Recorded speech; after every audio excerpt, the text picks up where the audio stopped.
vamos ouvir a história da Mariana sobre a maternidade e como que ela, né, se percebeu com relação a essa vivência e também atualmente.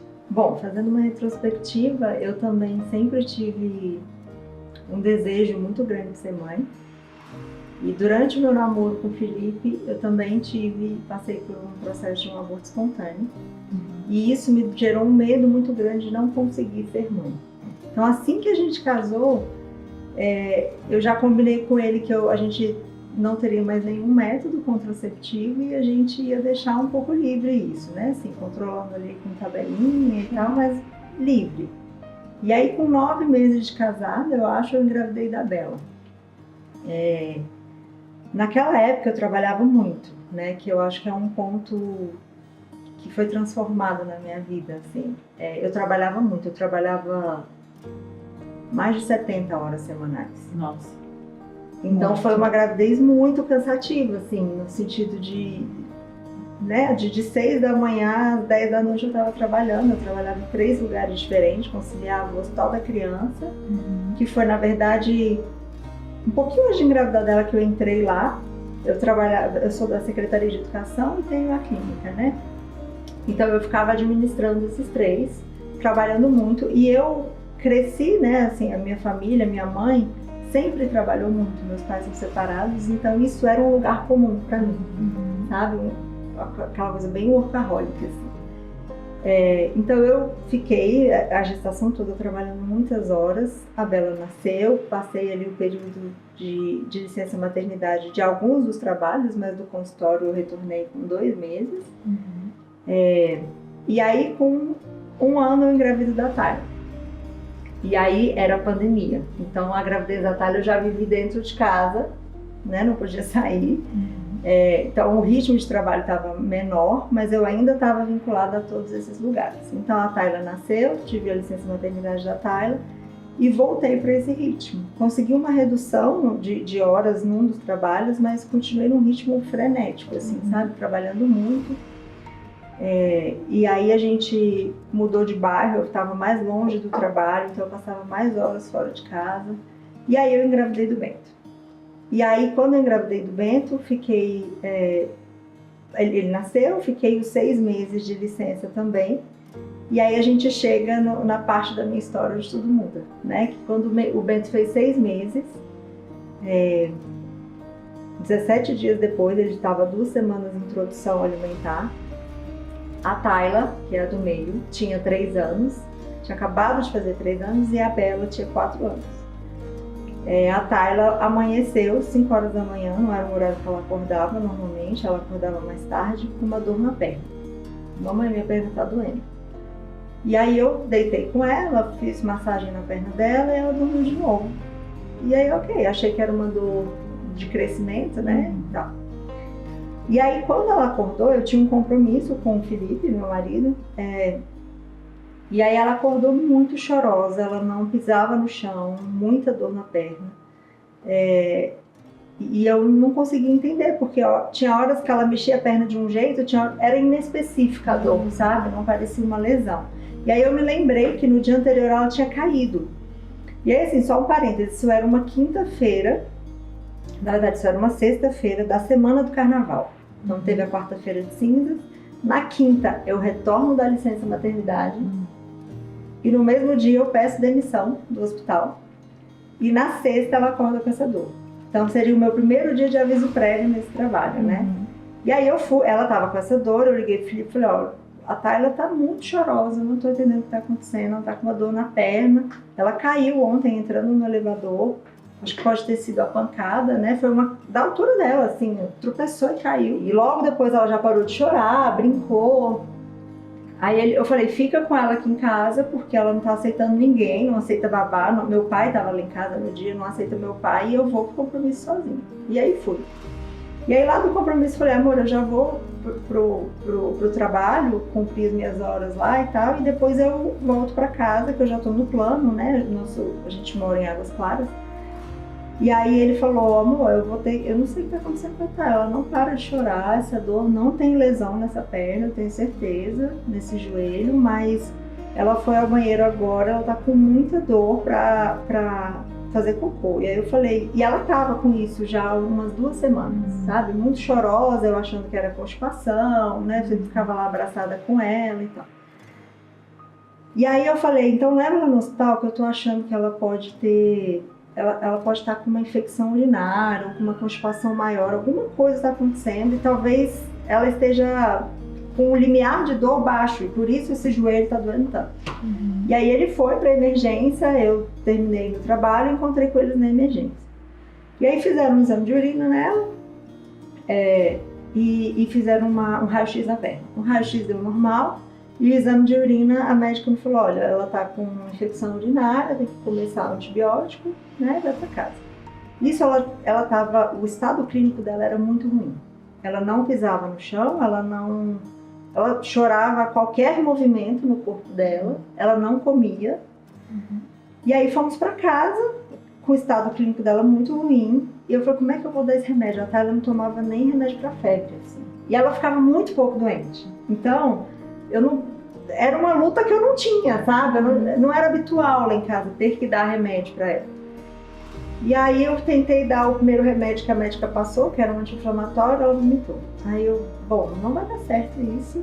Liguei para a pediatra. A pediatra olhou o exame e falou, Mariana, eu acho que nós não temos elementos suficientes para dizer que isso é uma infecção urinária. Essa taxa, ela varia por muitas coisas, né? Que eram os leucócitos, se não me engano. Você já começou antibiótico? Não. Então, o anti-inflamatório não deu certo. Tá, então dorme, vê como ela fica, amanhã a gente planeja alguma conduta, né? Aí tá, ela acordou pior. A noite foi caótica, ela dormiu entre eu e o meu marido e ela chorava de dor a cada 15 minutos. Então ela dormia com a perninha assim, se o corpo ia relaxando e a perninha caindo, ela gritava. Então muita dor. Começou a ter uma febre, mas a febre não evoluiu. E eu, meu Deus, se essa febre evoluiu, como é que eu vou dar esse remédio, né? Assim, muito caótico. E aí tá, no outro dia o estado clínico muito ruim, prostrada. E aí eu liguei pra pediatra de novo, ela falou, olha, prostração em criança é sempre um sinal de alerta. Volta para o hospital, mas vai em outro hospital. E aí ela falou, eu quero que você vá no Hospital Brasília de Águas Claras, que eu tenho gostado da conduta dos médicos de lá. E aí eu fui.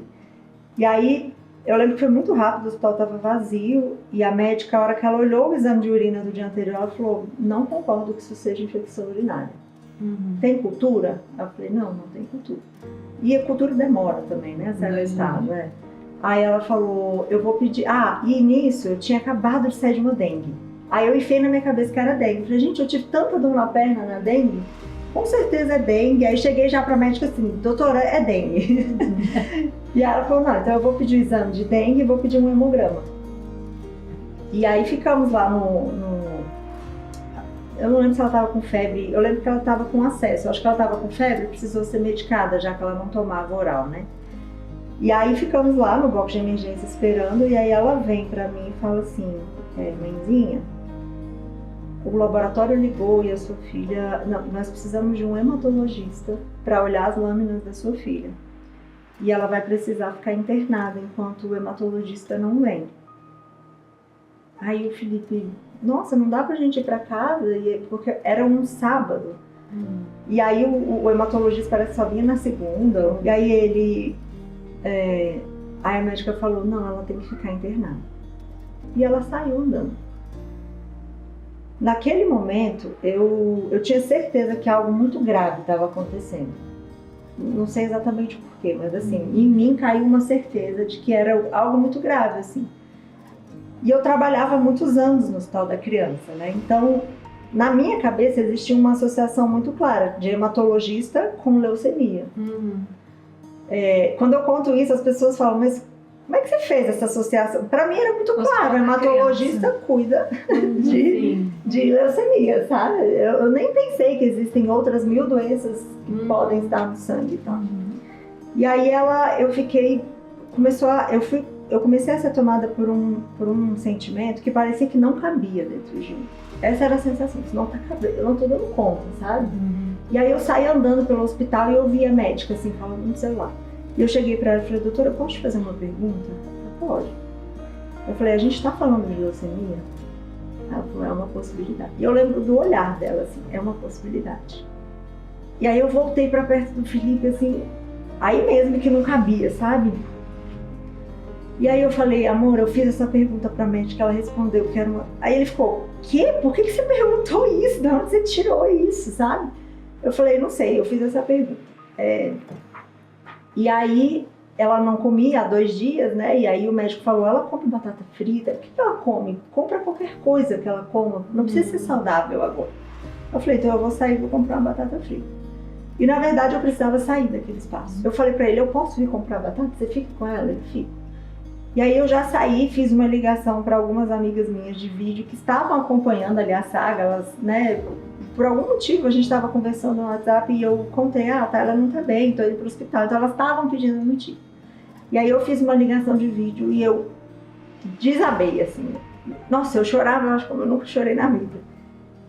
E aí eu contei para elas da possibilidade, ninguém tem muito o que dizer nessas horas, né, elas me acolheram e tal, desligaram. E eu falei, eu preciso contar para os meus pais. Nisso, os meus 2 filhos, a Bela de 4 e o Benzo de 6 meses, estavam em casa com meu pai, minha mãe e minha madrasta. Aí eu liguei para eles e falei, desce vocês 2, deixa as crianças com a Beth, que é a minha madrasta, que eu preciso falar com vocês. E aí eles desceram para a garagem. E aí, na hora que eu encontrei com eles, eu desabei de novo. Acho que foram as 2 vezes que eu realmente desabei, sabe? E eles me abraçaram, eles... muito assertivos, né, assim, filha, vai dar tudo certo, a gente tá junto, a gente é uma equipe, como é que eu vou fazer isso? Eu tenho 2 filhos aqui e tal, a gente vai fazer isso acontecer, fica tranquilo. E aí, enxuguei as lágrimas, subi, brinquei um pouco com as crianças e tal, comprei a batata frita da Tyler e voltei pro hospital. E aí começou a saga, né, assim, o médico hematologista veio, ele atendia por parecer, ele fez uma punção na medula dela, lá no quarto mesmo, anestesiou, fez, e aí eu lembro que o Felipe falou assim, doutor, eu ainda acho que não é. Qual é a chance de não ser leucemia? Ele falou, Felipe, a chance é de 1%. Caramba. E se não for, é algo muito grave. A leucemia a gente sabe tratar, então vamos torcer para ser. E aí ali eu acho que ele caiu em si, sabe? E aí, nessa hora, eu conversei com o médico sobre a possibilidade de transferência para o Hospital da Criança, que é um hospital que atende pelo SUS, né? Então, tem as suas particularidades, né? E aí eu conversei com ele e falei que eu era funcionária de lá. Acho que por isso eu levantei essa possibilidade, porque assim, imagina, a gente no hospital particular, pensando em ir para o SUS. Se eu não conhecesse a maestria mesmo dos médicos que trabalham ali, né, e a qualidade do que eles fazem, eu acho que eu não teria levantado essa possibilidade. E aí eu perguntei para ele o que ele achava, ele falou, olha, para vocês não é confortável, porque lá é enfermaria, você divide o quarto, é outro rolê, né? Mas para as intercorrências da leucemia ou de qualquer outro câncer, a equipe está preparada para identificar rápido e agir rápido. Né? No hospital particular, eles não atendem muito a oncologia, né? Assim, a UTI tem de tudo. Então, lá eu acho que a equipe está mais preparada. Isso foi suficiente. No outro dia de manhã, ela estava entrando na ambulância e sendo transferida para o Hospital da Criança, né? E aí nós começamos o tratamento. O médico, quando ele falou dos tipos de leucemia, ele falou, vamos torcer para ser a LLA, que é a mais comum em crianças, que a gente tem a maior chance de cura. E aí ele entra no nosso quarto na terça-feira, um dia depois que a gente estava no Hospital da Criança, dizendo, olha, infelizmente não é a LLA, é a LMA, que é uma que é mais comum em adulto. Tem um tratamento mais agressivo, Aí eu falei, qual é a possibilidade de cura? Ele falou, na população geral, 60%.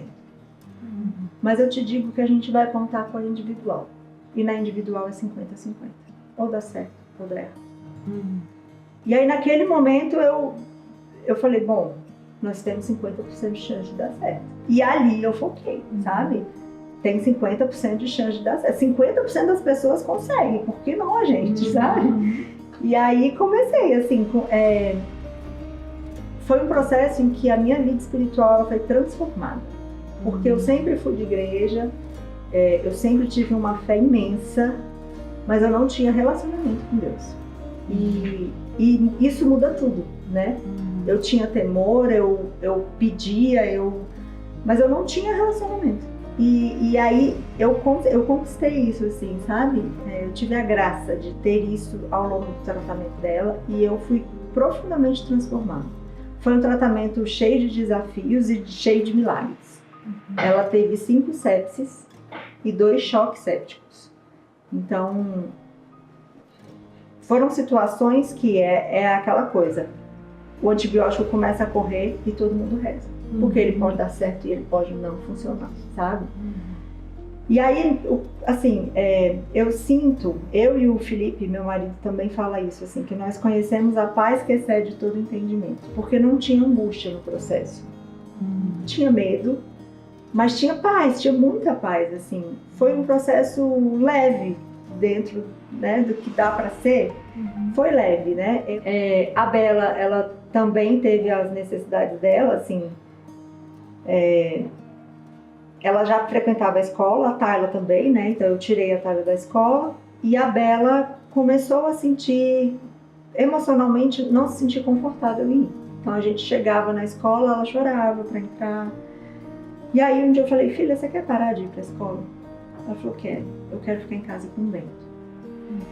E eu fui muito criticada pelos médicos, porque eles diziam, a sua filha mais velha não tem nada a ver com isso, você está prejudicando a sua filha mais velha, porque a sua filha do meio está doente. E ela não tem que colher, né, as consequências disso. E aí eu falava, olha, primeiro, eu tenho uma batalha que vocês me explicaram que a cada ciclo a imunidade da Tayla zera. E eu sei que a Bela vai trazer viroses da escola.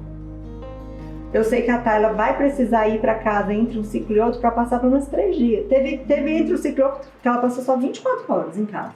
Mas era o respiro que ela tinha para voltar, sabe? Então, assim, vê se eu vou correr o risco de levá-la para casa, a Bela tá com uma virose que ela pegou na escola e que ela nem quer ir para a escola, que eu vou forçar um movimento, né? E aí eu falei para eles, olha, a minha filha tá me dizendo que ela quer participar da luta. A leitura que eu fiz quando ela dizia chorando, eu não quero ir para a escola, eu tô vendo que a casa inteira mudou, por que a minha vida tem que continuar normal? Sabe? E aí eu acolhi isso, eu falei, filha, é isso, estamos em guerra, tá todo mundo sendo estilhaçado, não tem como eu privar eles disso, né? O que eu posso é tentar dar o máximo de conforto emocional. E aí ela também ficou, sei lá, 4 meses em casa. Eu fiquei muito focada em ser mãe.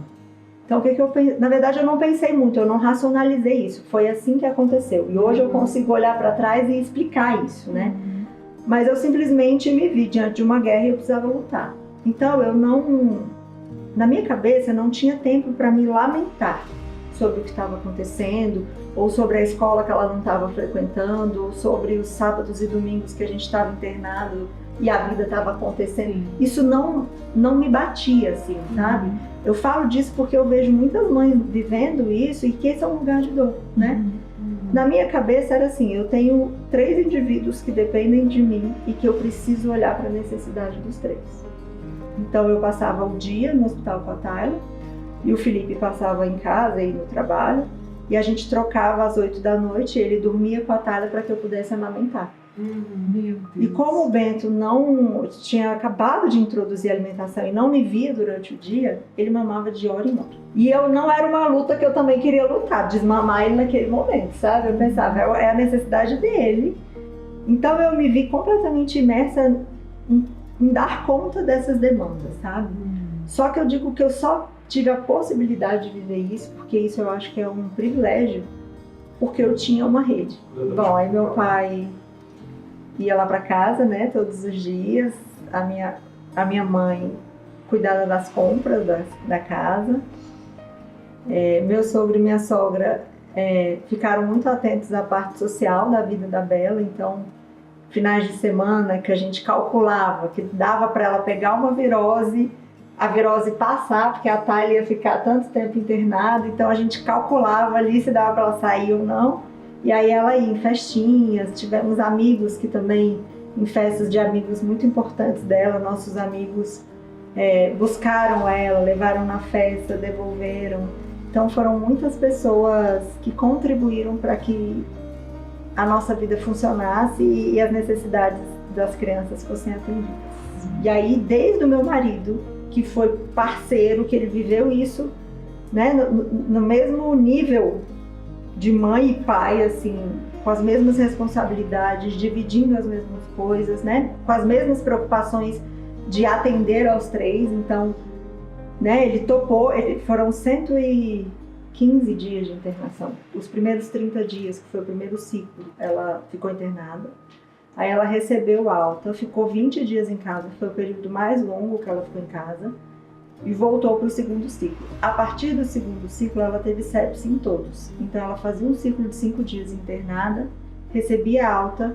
No segundo dia, terceiro dia pós-químio, ela tinha febre, a gente precisava correr, eles chamam de hora dourada, enfim. A primeira hora da febre ela é muito importante para não ter o choque séptico, então a gente corria para o hospital, internava, passava 15 dias tratando a sepse, recebia alta 2 dias, próximo ciclo. Então foi isso, sabe? Assim, todos os ciclos, ela teve um respiro entre um e outro, mas ficou, sei lá, no máximo 3, 4 dias em casa.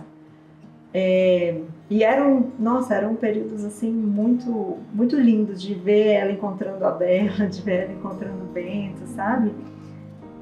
E aí ela fez o último ciclo, teve a sepse, voltou para o hospital, ficou acho que 17 dias, e aí ela recebeu alta mesmo, no dia do aniversário de 1 aninho do Bento. Foi a última alta dela. E nessa alta já tinha a cura ali? Então, eles não falam de cura, né? A cura só é falada a partir de 5 anos de remissão da doença. Então, ela entrou em remissão desde o primeiro ciclo. Mas o protocolo precisava ser seguido até o fim. Quando acabou, é tão louco isso, porque a gente ainda ficou naquela. Será que é agora que a gente comemora? Sabe?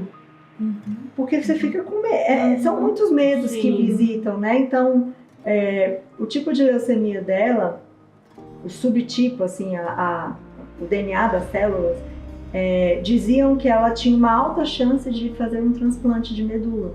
Que aí é um processo bem mais desafiador. Nós chegamos a ter um resultado durante o tratamento que indicava que ela ia para transplante. E esse exame foi mandado para São Paulo para revisar, mas ele foi retificado, dizendo que eles entenderam que não eram células de doença, então ela não faria, né, a medula. Mas enfim,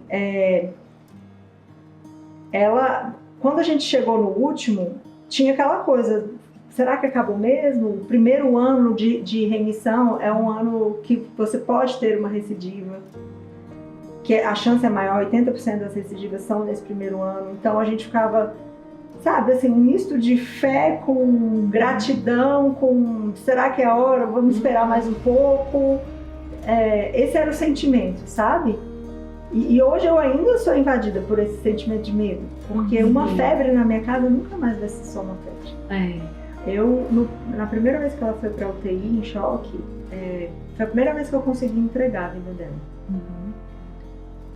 E eu entreguei num lugar de, assim, Senhor, se você fizer um milagre, eu preciso de você, né, para fazer o milagre. E se eu precisar levá-la, eu também vou precisar de você. Porque é impossível eu passar por isso sem apoio, sem encontrar uma explicação, ou pelo menos a esperança, né, de que ela está, que eu encontrarei com ela em outro lugar. Então, assim, quando eu vivi isso, eu soltei completamente o controle. Então, quando o medo vem, por exemplo, às vezes ela fala, mãe, eu tô com dor na perna. Gente, eu vou na rua e volto. Às vezes eu até marco consulta, levo, sabe? Mas é nesse lugar de não tá mais sob o meu controle, assim. Eu verdadeiramente entreguei, não só ela, eu entreguei os meus filhos, né? Assim, a minha vida, a vida do meu marido, a vida das pessoas que eu amo. Não dá pra gente viver preso completamente a esses medos do que pode acontecer, né? Assim, quando eu recebi o diagnóstico dela, eu achei que o meu enfrentamento ia ser de muita revolta. Porque eu trabalhei naquele hospital 8 anos. Eu vi muita família sofrer. E eu questionava muito Deus. A minha espiritualidade, ela estava abalada por causa disso. Mas quando eu me deparei com o processo, é meio louco falar isso, às vezes eu assusto. Talvez vocês nem queiram falar. Mas eu sentia gratidão pelo que eu estava vivendo. Eu não sei explicar muito bem. Era como se aquilo tivesse milimetricamente calculado para que eu evoluísse como ser humano, assim, sabe? Não que o processo da doença tivesse sido dado por Deus, mas eu entendi muito rápido mesmo, nos 3 primeiros dias, de que a partir daquilo ele faria grandes maravilhas, sabe? Então eu sentia muita gratidão, assim, pelo que estava acontecendo, pela forma, por todas as coisas que a gente era livrado, né? Assim, ela chegou a quase ser entubada várias vezes, a quase passar uma sonda nasogástrica várias vezes. Eu pedi muitos milagres e eu vi eles acontecerem diante dos meus olhos, né? Assim, então, enfim, o meu processo foi completamente o contrário. Eu acredito que por graça,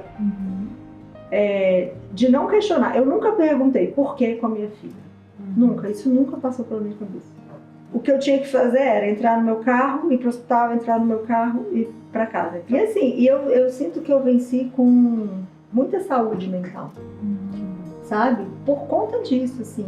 E a outra coisa que eu acho que é muito válido e que me transformou é o apoio das pessoas. O amor que a gente recebeu, ele sustentou a gente.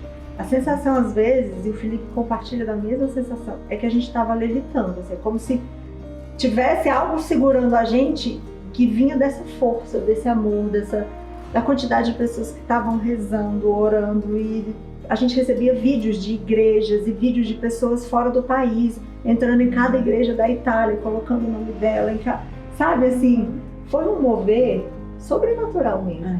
Então isso também me transformou, porque eu olhava e falava, gente, que amor é esse que uma pessoa consegue oferecer para outra, às vezes, sem nem conhecer. Teve uma pessoa que se tornou minha amiga, mas que eu não conhecia, que fez um rosário de joelhos às 4 da manhã durante 40 dias pela tarde. Eu falava, que amor é esse, que, sabe? Que doação é essa? E aí eu comecei a me olhar assim, meu Deus, como a gente é distraído.